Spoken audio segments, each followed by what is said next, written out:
The Adventures of Sherlock Holmes by Arthur Conan Doyle 1. A scandal in Bohemia to Sherlock Holmes. She is always the woman. I have seldom heard him mention her under any other name. In his eyes, she eclipses and predominates the whole of her sex. It was not that he felt any emotion akin to love for Irene Adler. All emotions, and that one particularly, were abhorrent to his cold, precise, but admirably balanced mind. He was, I take it, the most perfect reasoning and observing machine that the world has seen, but as a lover he would have placed himself in a false position. He never spoke of the softer passions, save with a jibe and a sneer. They were admirable things for the observer, excellent for drawing the veil from men's motives and actions. But for the trained reasoner to admit such intrusions into his own delicate and finely adjusted temperament was to introduce a distracting factor which might throw a doubt upon all his mental results. Grit in a sensitive instrument, or a crack in one of his own high-power lenses, would not be more disturbing than a strong emotion in a nature such as his. And yet there was but one woman to him, and that woman was the late Irene Adler, of dubious and questionable memory. I had seen little of Holmes lately. My marriage had drifted us away from each other. My own complete happiness, and the home-centered interests which rise up around the man who first finds himself master of his own establishment, were sufficient to absorb all my attention, while Holmes, who loathed every form of society with his whole bohemian soul, remained in our lodgings in Baker Street, varied among his old books, and alternating from week to week between cocaine and ambition, the drowsiness of the drugged, and the fierce energy of his own keen nature.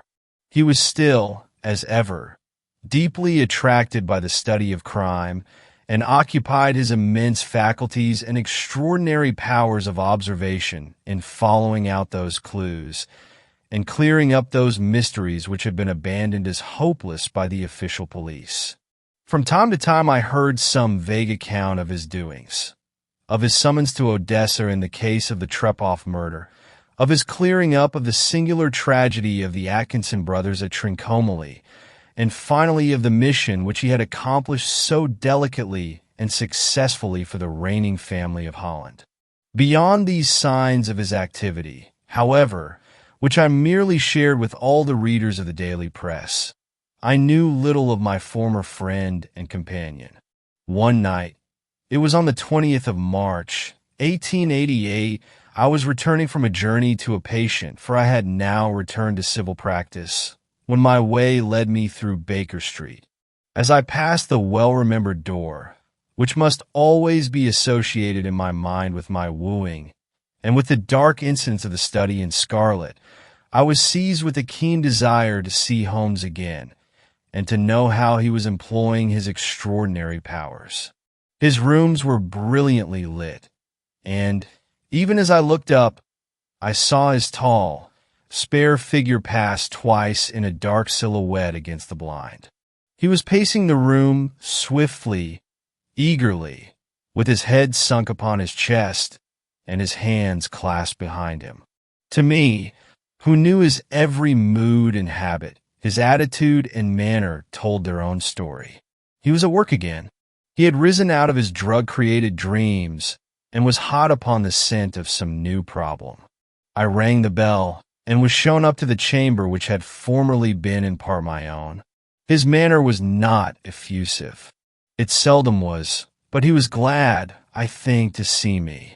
With hardly a word spoken, but with a kindly eye, he waved me to an armchair, threw across his case of cigars, and indicated a spirit case and a gasogene in the corner. Then he stood before the fire and looked me over in his singular introspective fashion. "Wedlock suits you," he remarked.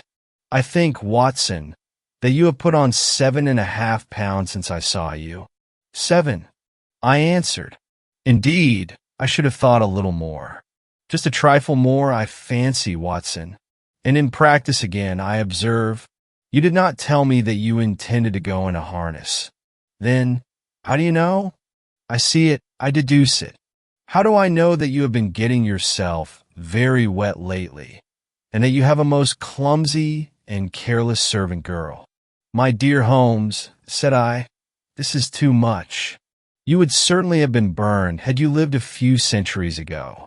It is true that I had a country walk on Thursday and came home in a dreadful mess, but as I have changed my clothes, I can't imagine how you deduce it.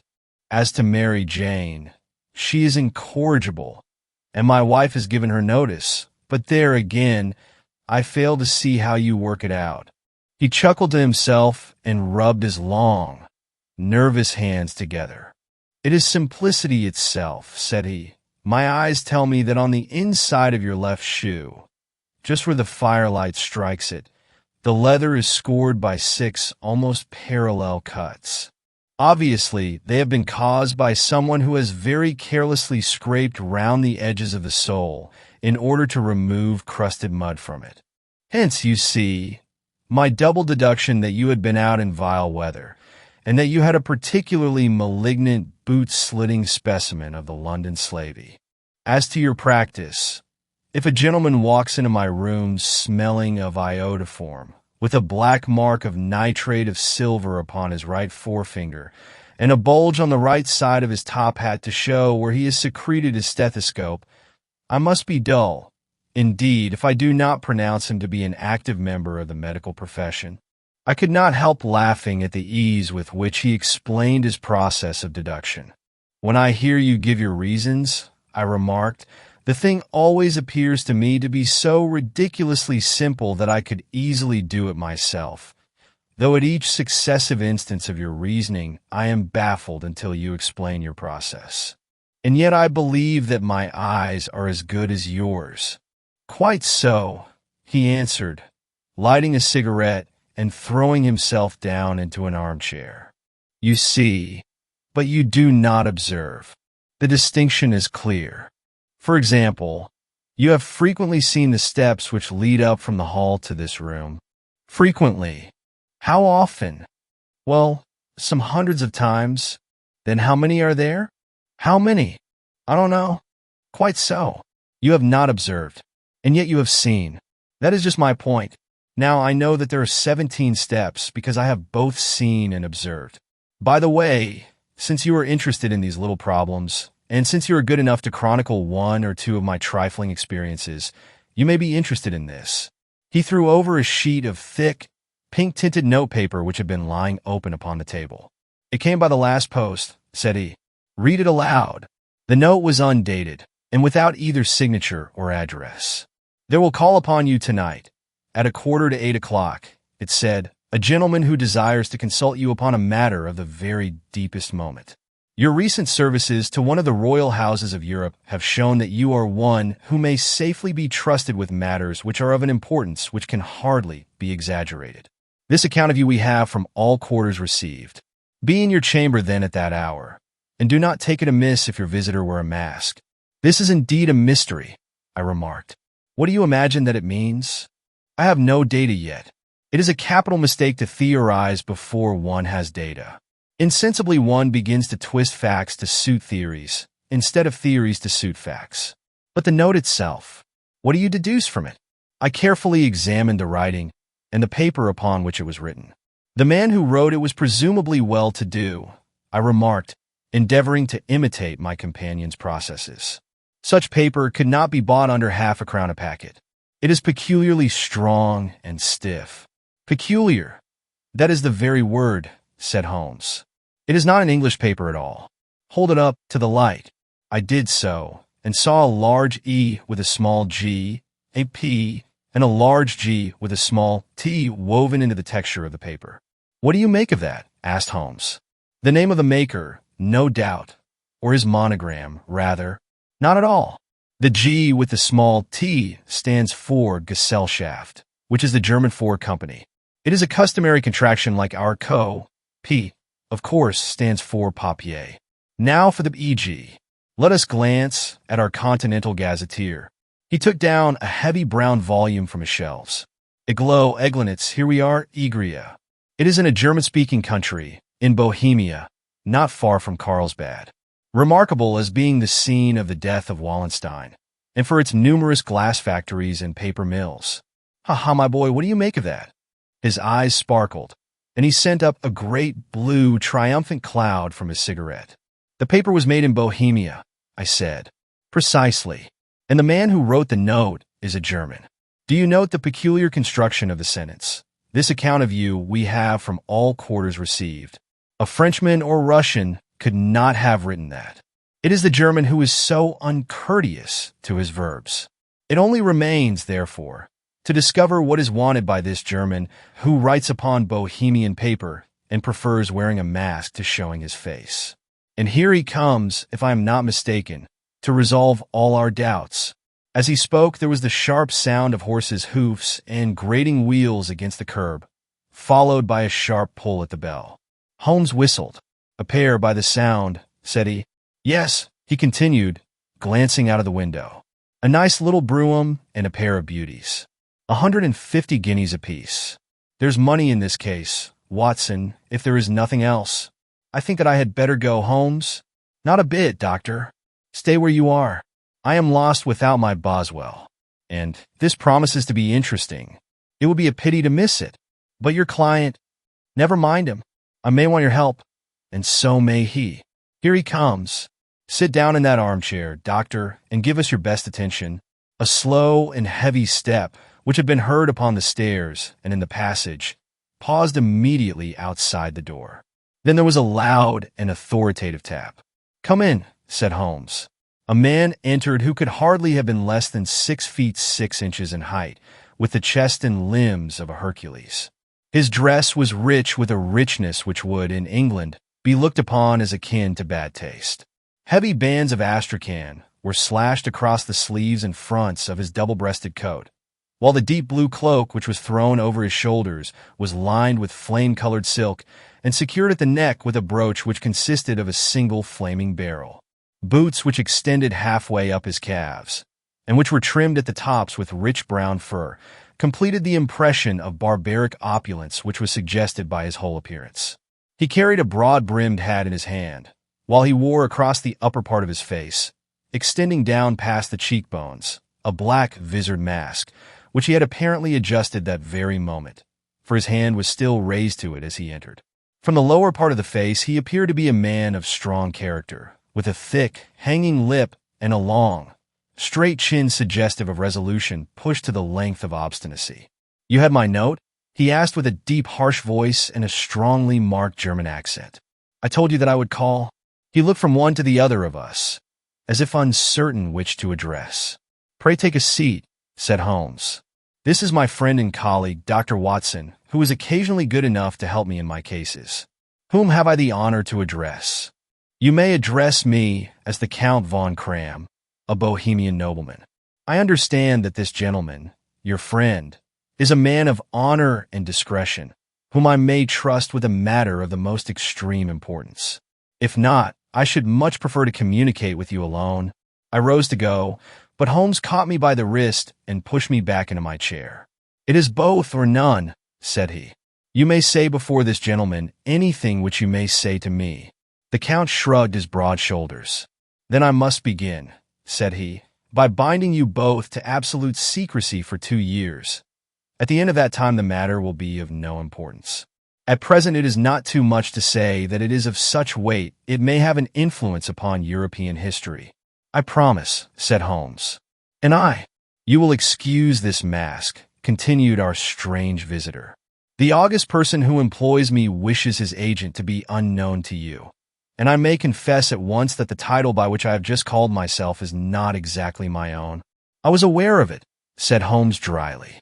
The circumstances are of great delicacy, and every precaution has to be taken to quench what might grow to be an immense scandal and seriously compromise one of the reigning families of Europe.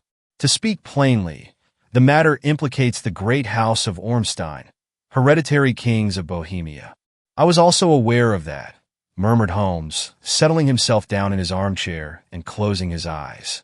Our visitor glanced with some apparent surprise at the languid, lounging figure of the man who had been no doubt depicted to him as the most incisive reasoner and most energetic agent in Europe.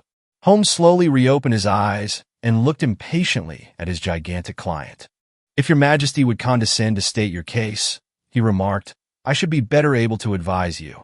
The man sprang from his chair and paced up and down the room in uncontrollable agitation. Then, with a gesture of desperation, he tore the mask from his face and hurled it upon the ground. "You are right," he cried. "I am the king. Why should I attempt to conceal it?" "Why, indeed," murmured Holmes.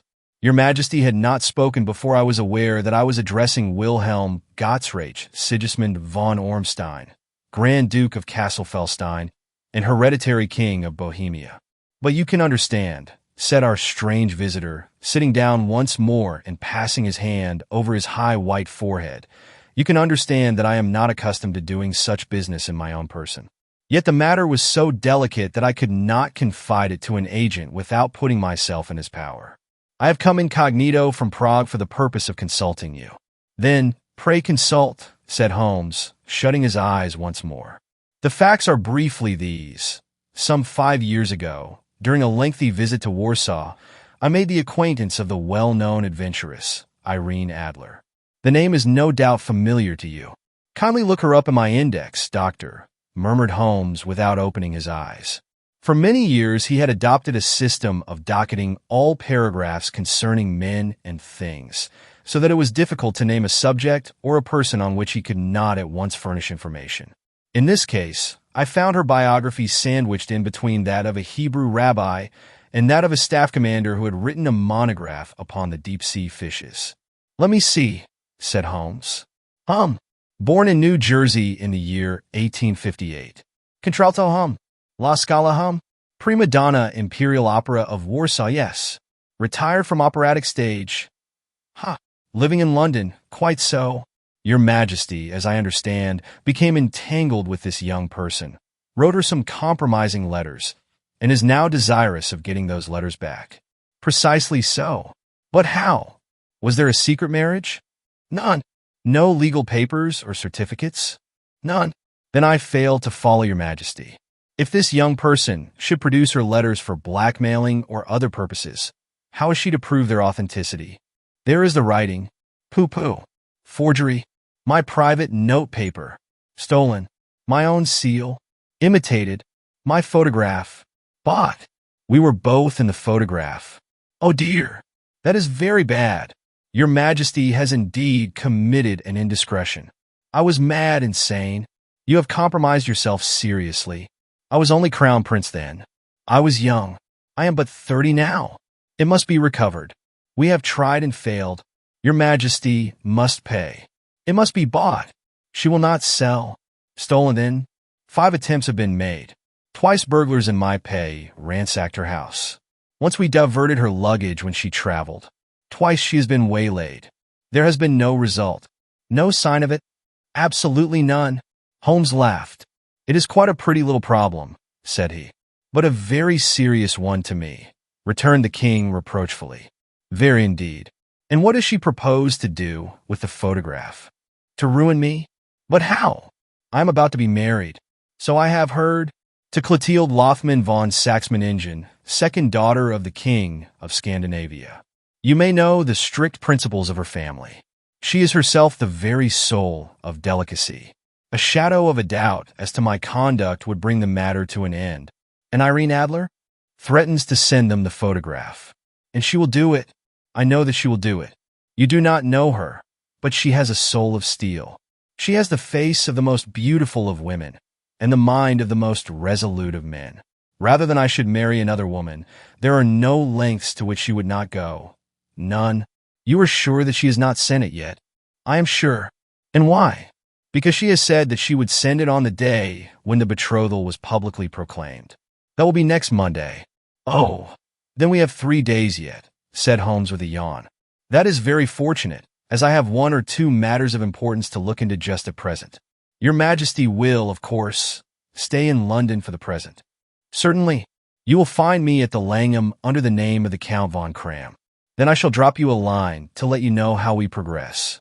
"Pray do so. I shall be all anxiety. Then, as to money, you have carte blanche?" "Absolutely. I tell you that I would give one of the provinces of my kingdom to have that photograph. And for present expenses, the king took a heavy chamois leather bag from under his cloak and laid it on the table. There are 300 pounds in gold and 700 in notes, he said. Holmes scribbled a receipt upon a sheet of his notebook and handed it to him. And Mademoiselle's address? He asked. Is Bryony Lodge, Serpentine Avenue, St. John's Wood. Holmes took a note of it. One other question, said he. Was the photograph a cabinet? It was. Then, good night, Your Majesty, and I trust that we shall soon have some good news for you. And good night, Watson, he added, as the wheels of the royal brougham rolled down the street. If you will be good enough to call tomorrow afternoon at 3 o'clock, I should like to chat this little matter over with you. At 3 o'clock precisely, I was at Baker Street, but Holmes had not yet returned. The landlady informed me that he had left the house shortly after 8 o'clock in the morning. I sat down beside the fire, however, with the intention of awaiting him, however long he might be. I was already deeply interested in his inquiry, for though it was surrounded by none of the grim and strange features which were associated with the two crimes which I have already recorded, still, the nature of the case and the exalted station of his client gave it a character of its own. Indeed, apart from the nature of the investigation which my friend had on hand, there was something in his masterly grasp of a situation and his keen, incisive reasoning, which made it a pleasure to me to study his system of work and to follow the quick, subtle methods by which he disentangled the most inextricable mysteries. So accustomed was I to his invariable success that the very possibility of his failing had ceased to enter into my head. It was close upon 4 before the door opened, and a drunken-looking groom, ill-kempt and side-whiskered, with an inflamed face and disreputable clothes, walked into the room. Accustomed as I was to my friend's amazing powers in the use of disguises, I had to look 3 times before I was certain that it was indeed he. With a nod, he vanished into the bedroom, whence he emerged in 5 minutes tweed-suited and respectable, as of old. Putting his hands into his pockets, he stretched out his legs in front of the fire and laughed heartily for some minutes. Well, really, he cried, and then he choked and laughed again until he was obliged to lie back, limp and helpless in the chair. What is it? It's quite too funny. I'm sure you could never guess how I employed my morning, or what I ended by doing. I can't imagine. I suppose that you have been watching the habits, and perhaps the house, of Miss Irene Adler. Quite so, but the sequel was rather unusual. I will tell you, however. I left the house a little after 8 o'clock this morning in the character of a groom out of work. There is a wonderful sympathy and freemasonry among horsey men. Be one of them, and you will know all that there is to know. I soon found Bryony Lodge. It is a bijou villa with a garden at the back, but built out in front right up to the road, 2 stories. Chubb locked to the door.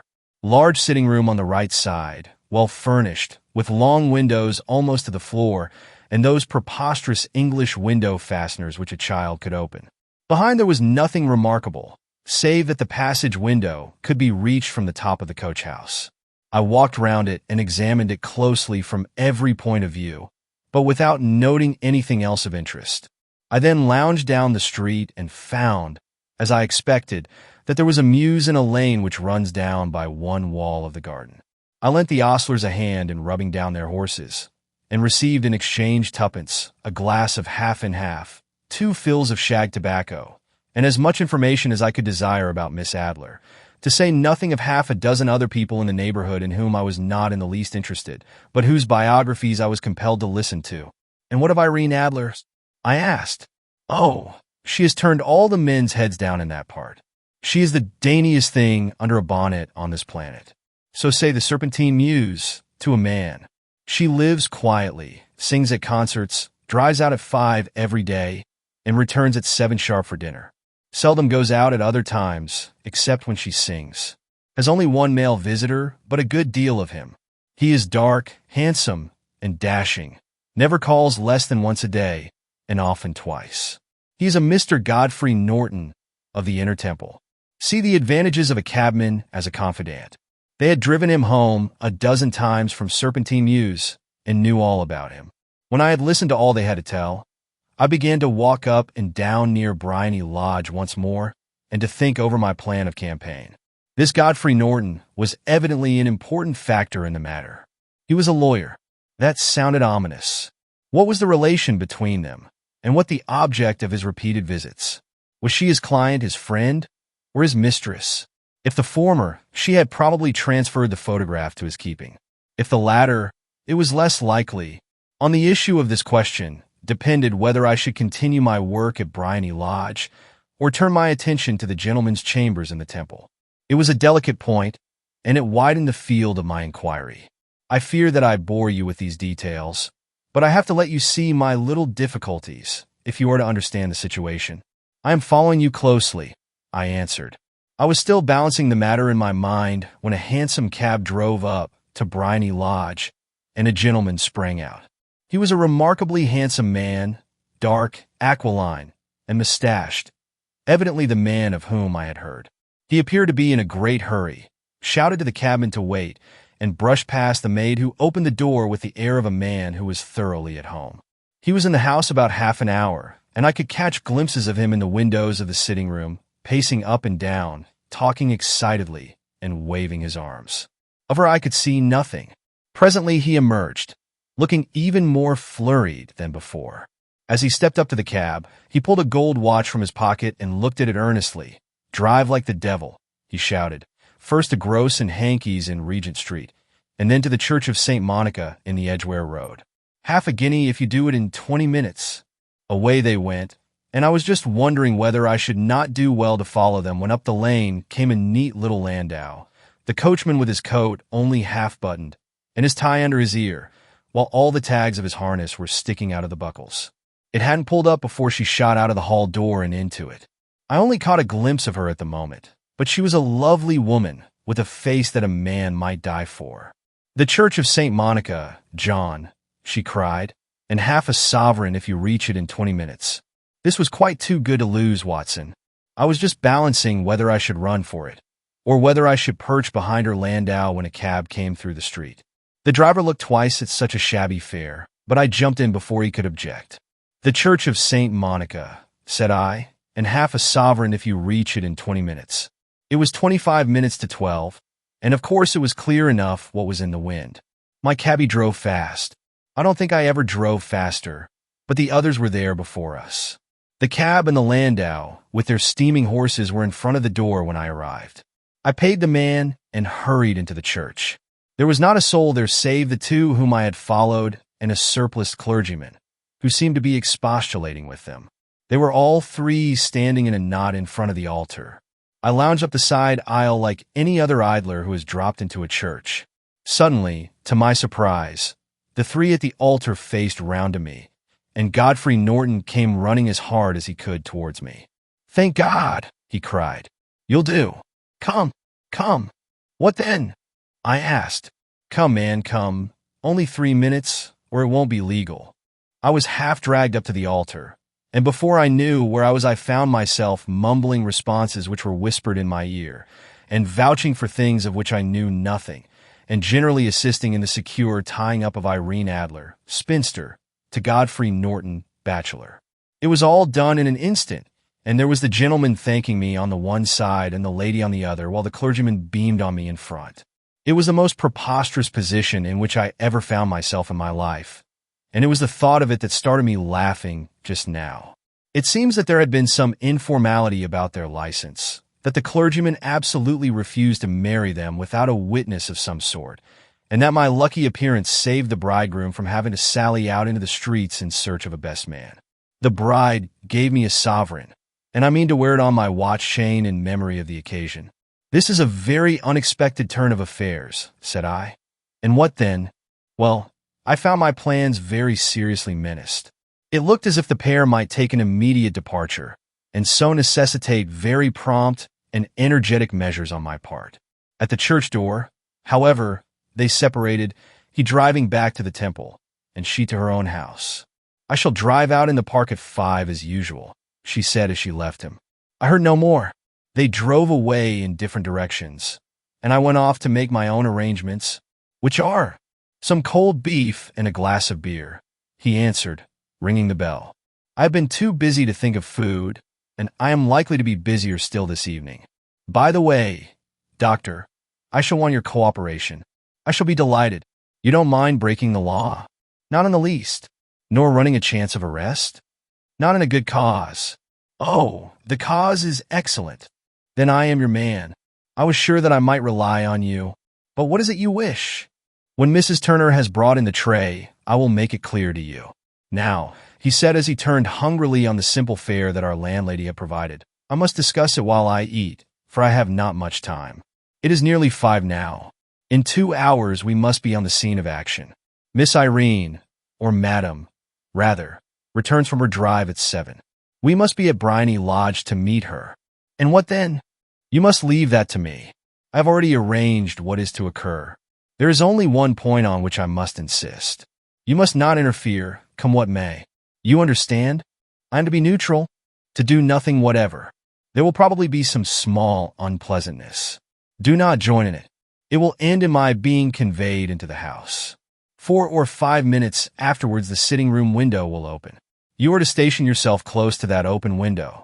Yes. You are to watch me, for I will be visible to you. Yes.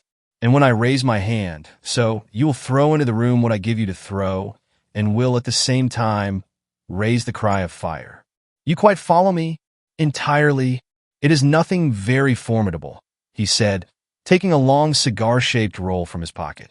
It is an ordinary plumber's smoke rocket, fitted with a cap at either end to make it self-lighting. Your task is confined to that. When you raise your cry of fire, it will be taken up by quite a number of people. You may then walk to the end of the street, and I will rejoin you in 10 minutes. I hope that I have made myself clear. I am to remain neutral, to get near the window to watch you, and at the signal to throw in this object, then to raise the cry of fire, and to wait you at the corner of the street. Precisely. Then you may entirely rely on me. That is excellent. I think perhaps it is almost time that I prepare for the new role I have to play. He disappeared into his bedroom and returned in a few minutes in the character of an amiable and simple-minded nonconformist clergyman. His broad black hat, his baggy trousers, his white tie, his sympathetic smile, and general look of peering and benevolent curiosity were such as Mr. John Hare alone could have equaled. It was not merely that Holmes changed his costume. His expression, his manner, his very soul seemed to vary with every fresh part that he assumed. The stage lost a fine actor, even as science lost an acute reasoner, when he became a specialist in crime. It was 6:15 when we left Baker Street, and it still wanted 10 minutes to the hour when we found ourselves in Serpentine Avenue. It was already dusk, and the lamps were just being lighted as we paced up and down in front of Bryony Lodge, waiting for the coming of its occupant. The house was just such as I had pictured it from Sherlock Holmes' succinct description, but the locality appeared to be less private than I expected. On the contrary, for a small street in a quiet neighborhood, it was remarkably animated. There was a group of shabbily dressed men smoking and laughing in a corner, a scissors grinder with his wheel, 2 guardsmen who were flirting with a nurse girl, and several well-dressed young men who were lounging up and down with cigars in their mouths. You see, remarked Holmes, as we paced to and fro in front of the house, this marriage rather simplifies matters. The photograph becomes a double-edged weapon now. The chances are that she would be as averse to its being seen by Mr. Godfrey Norton as our client is to its coming to the eyes of his princess. Now the question is, where are we to find the photograph? Where, indeed? It is most unlikely that she carries it about with her. It is cabinet size, too large for easy concealment about a woman's dress. She knows that the king is capable of having her waylaid and searched. 2 attempts of the sort have already been made. We may take it, then, that she does not carry it about with her. Where, then? Her banker or her lawyer. There is that double possibility, but I am inclined to think neither. Women are naturally secretive, and they like to do their own secreting. Why should she hand it over to anyone else? She could trust her own guardianship, but she could not tell what indirect or political influence might be brought to bear upon a businessman. Besides, remember that she had resolved to use it within a few days. It must be where she can lay her hands upon it. It must be in her own house, but it has twice been burgled. Pshaw! They did not know how to look. But how will you look? I will not look. What then? I will get her to show me, but she will refuse. She will not be able to. But I hear the rumble of wheels. It is her carriage. Now carry out my orders to the letter."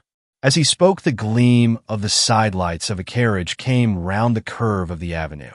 It was a smart little landau which rattled up to the door of Bryony Lodge. As it pulled up, one of the loafing men at the corner dashed forward to open the door in the hope of earning a copper, but was elbowed away by another loafer, who had rushed up with the same intention. A fierce quarrel broke out, which was increased by the two guardsmen, who took sides with one of the loungers, and by the scissors grinder, who was equally hot upon the other side. A blow was struck, and in an instant the lady, who had stepped from her carriage, was the center of a little knot of flushed and struggling men, who struck savagely at each other with their fists and sticks.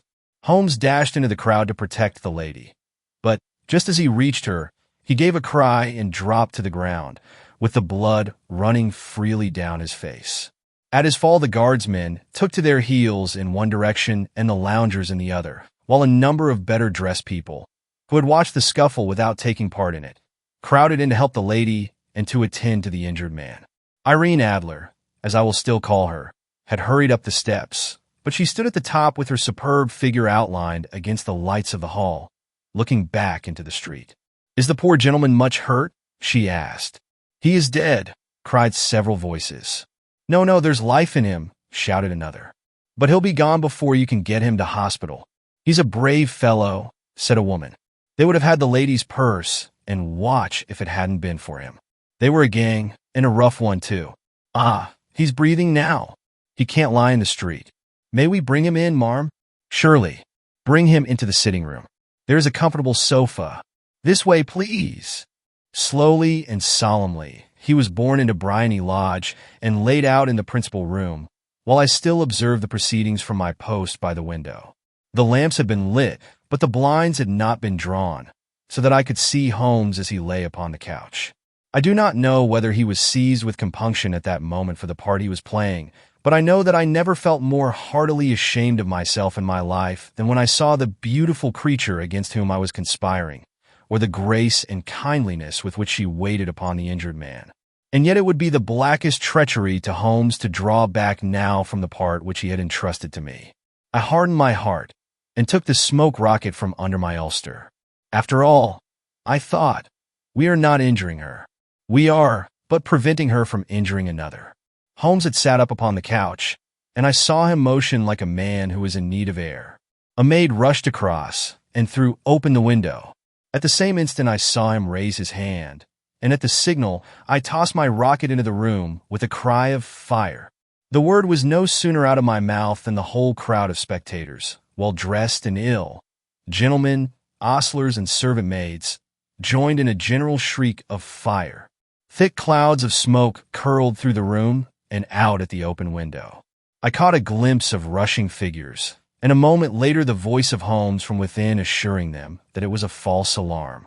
Slipping through the shouting crowd, I made my way to the corner of the street, and in 10 minutes was rejoiced to find my friend's arm in mine, and to get away from the scene of uproar. He walked swiftly and in silence for some few minutes until we had turned down one of the quiet streets which lead towards the Edgware Road. "You did it very nicely, Doctor," he remarked. "Nothing could have been better. It is all right. You have the photograph? I know where it is. And how did you find out?" "She showed me, as I told you she would. I am still in the dark." "I do not wish to make a mystery," said he, laughing. "The matter was perfectly simple. You, of course, saw that everyone in the street was an accomplice. They were all engaged for the evening. I guessed as much. Then, when the row broke out, I had a little moist red paint in the palm of my hand. I rushed forward, fell down, clapped my hand to my face, and became a piteous spectacle. It is an old trick, that also I could fathom. Then they carried me in. She was bound to have me in. What else could she do? And into her sitting room, which was the very room which I suspected. It lay between that and her bedroom, and I was determined to see which. They laid me on a couch. I motioned for air. They were compelled to open the window, and you had your chance. How did that help you? It was all important. When a woman thinks that her house is on fire, her instinct is at once to rush to the thing which she values most. It is a perfectly overpowering impulse, and I have more than once taken advantage of it. In the case of the Darlington substitution scandal, it was of use to me, and also in the Arnsworth Castle business. A married woman grabs at her baby. An unmarried one reaches for her jewel box. Now it was clear to me that Our Lady of today had nothing in the house more precious to her than what we are in quest of. She would rush to secure it. The alarm of fire was admirably done. The smoke and shouting were enough to shake nerves of steel. She responded beautifully. The photograph is in a recess behind a sliding panel just above the right bell pull. She was there in an instant, and I caught a glimpse of it as she half drew it out. When I cried out that it was a false alarm, she replaced it, glanced at the rocket, rushed from the room, and I have not seen her since. I rose and, making my excuses, escaped from the house. I hesitated whether to attempt to secure the photograph at once, but the coachman had come in, and as he was watching me narrowly, it seemed safer to wait. A little over-precipitance may ruin all. And now, I asked, our quest is practically finished. I shall call with the king tomorrow, and with you, if you care to come with us. We will be shown into the sitting room to wait for the lady, but it is probable that when she comes, she may find neither us nor the photograph. It might be a satisfaction to His Majesty to regain it with his own hands. And when will you call? At 8 in the morning. She will not be up, so that we shall have a clear field. Besides, we must be prompt, for this marriage may mean a complete change in her life and habits. I must wire to the king without delay. We had reached Baker Street and had stopped at the door. He was searching his pockets for the key when someone passing said, "Good night, Mr. Sherlock Holmes." There were several people on the pavement at the time, but the greeting appeared to come from a slim youth in an ulster who had hurried by. "I've heard that voice before," said Holmes, staring down the dimly lit street. "Now, I wonder who the deuce that could have been." I slept at Baker Street that night, and we were engaged upon our toast and coffee in the morning when the King of Bohemia rushed into the room. "You have really got it," he cried, grasping Sherlock Holmes by either shoulder and looking eagerly into his face. "Not yet, but you have hopes?" "I have hopes." "Then come. I am all impatience to be gone. We must have a cab." "No, my brougham is waiting." "Then that will simplify matters." We descended and started off once more for Bryony Lodge. "Irene Adler is married," remarked Holmes. "Married? When?" "Yesterday." "But to whom?" "To an English lawyer named Norton. But she could not love him. I am in hopes that she does."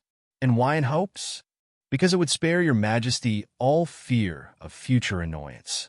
If the lady loves her husband, she does not love your Majesty. If she does not love your Majesty, there is no reason why she should interfere with your Majesty's plan. It is true. And yet, well, I wish she had been of my own station. What a queen she would have made." He relapsed into a moody silence, which was not broken until we drew up in Serpentine Avenue. The door of Bryony Lodge was open, and an elderly woman stood upon the steps. She watched us with a sardonic eye as we stepped from the brougham. "Mr. Sherlock Holmes, I believe," said she. "I am Mr. Holmes," answered my companion, looking at her with a questioning and rather startled gaze. "Indeed, my mistress told me that you were likely to call. She left this morning with her husband by the 5:15 train from Charing Cross for the Continent." "What?" Sherlock Holmes staggered back, white with chagrin and surprise. "Do you mean that she has left England?" "Never to return." "And the papers?" asked the king hoarsely. "All is lost. We shall see." He pushed past the servant and rushed into the drawing room, followed by the king and myself. The furniture was scattered about in every direction, with dismantled shelves and open drawers, as if the lady had hurriedly ransacked them before her flight. Holmes rushed at the bell pull, tore back a small sliding shutter, and, plunging in his hand, pulled out a photograph and a letter. The photograph was of Irene Adler herself in evening dress. The letter was superscribed to Sherlock Holmes, ESQ to be left till called for. My friend tore it open, and we all three read it together. It was dated at midnight of the preceding night and ran in this way. "My dear Mr. Sherlock Holmes, you really did it very well. You took me in completely. Until after the alarm of fire, I had not a suspicion. But then, when I found how I had betrayed myself, I began to think. I had been warned against you months ago. I had been told that, if the king employed an agent, it would certainly be you. And your address had been given me. Yet, with all this, you made me reveal what you wanted to know. Even after I became suspicious, I found it hard to think evil of such a dear, kind old clergyman. But, I've been trained as an actress myself. Male costume is nothing new to me. I often take advantage of the freedom which it gives. I sent John, the coachman, to watch you, ran upstairs, got into my walking clothes, as I call them, and came down just as you departed. Well, I followed you to your door, and so made sure that I was really an object of interest to the celebrated Mr. Sherlock Holmes. Then I, rather imprudently, wished you good night, and started for the temple to see my husband. We both thought the best resource was flight, when pursued by so formidable an antagonist. So you will find the nest empty when you call tomorrow. As to the photograph, your client may rest in peace. I love and am loved by a better man than he. The king may do what he will without hindrance from one whom he has cruelly wronged. I keep it only to safeguard myself, and to preserve a weapon which will always secure me from any steps which he might take in the future. I leave a photograph which he might care to possess, and I remain, dear Mr. Sherlock Holmes, very truly yours, Irene Norton, née Adler. What a woman! Oh, what a woman! Cried the King of Bohemia, when we had all three read this epistle. Did I not tell you how quick and resolute she was? Would she not have made an admirable queen? Is it not a pity that she was not on my level? From what I have seen of the lady, she seems, indeed, to be on a very different level to your majesty, said Holmes coldly. I am sorry that I have not been able to bring your majesty's business to a more successful conclusion. On the contrary, my dear sir, cried the king, nothing could be more successful. I know that her word is inviolate. The photograph is now as safe as if it were in the fire. I am glad to hear your majesty say so. I am immensely indebted to you. Pray tell me in what way I can reward you. This ring. He slipped an emerald snake ring from his finger and held it out upon the palm of his hand. Your majesty has something which I should value even more highly, said Holmes. You have but to name it. This photograph. The king stared at him in amazement. Irene's photograph, he cried. Certainly, if you wish it. I thank your majesty. Then there is no more to be done in the matter. I have the honor to wish you a very good morning. He bowed, and turning away without observing the hand which the king had stretched out to him, he set off in my company for his chambers. And that was how a great scandal threatened to affect the kingdom of Bohemia, and how the best plans of Mr. Sherlock Holmes were beaten by a woman's wit. He used to make merry over the cleverness of women, but I have not heard him do it of late. And when he speaks of Irene Adler, or when he refers to her photograph, it is always under the honorable title of the woman.